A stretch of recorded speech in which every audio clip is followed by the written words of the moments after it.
Young tiger NTR craze ఆయన range గురించి ప్రత్యేకంగా చెప్పుకోవాల్సిన అవసరం లేదు.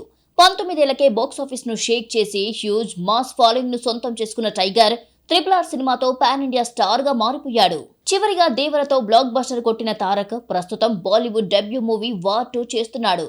Yash Raj films spy universe లో భాగంగా తెరకెక్కుతున్న ఈ సినిమాలో హృతిక్ రోషన్ తో కలిసి స్క్రీన్ షేర్ చేసుకుంటున్నాడు ఎన్టీఆర్.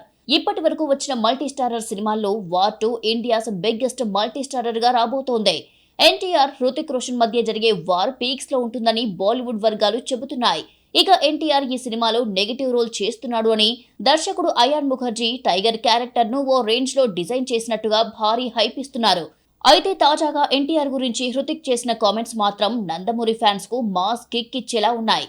ఇప్పటి వరకు హృతిక్ రోషన్ చాలా మంది బాలీవుడ్ స్టార్ హీరోలతో స్క్రీన్ షేర్ చేసుకున్నాడు. ఇప్పుడు మొదటిసారి ఎన్టీఆర్ తో కలిసి నటిస్తున్నాడు. కానీ ఒక్క సినిమాకే ఎన్టీఆర్ తన ఫేవరెట్ కోస్టార్ అని హృతిక్ చెప్పడం విశేషం. రీసెంట్ గా ఓ పబ్లిక్ ఈవెంట్ లో మీ ఫేవరెట్ కోస్టార్ ఎవరు అంటే టక్కున జూనియర్ ఎన్టీఆర్ అంటూ చెప్పాడు హృతిక్. ఈ లెక్కన తారక్ ఏ రేంజ్ లో హృతిక్ ను మెస్మరైజ్ చేసి ఉంటాడో అర్థం చేసుకోవచ్చు. ఇక వార్ 2 రిలీజ్ సమయంలో ఎన్టీఆర్ గురించి హృతిక్ ఇంకే రేంజ్ లో హైప్ ఇస్తాడో చూడాలి. ఆగస్టు 14న వార్ 2 రిలీజ్ కానుండగా ఇప్పటికే షూటింగ్ పూర్తి చేశారు. మరి వార్ 2 ఎలా ఉంటుందో చూడాలి.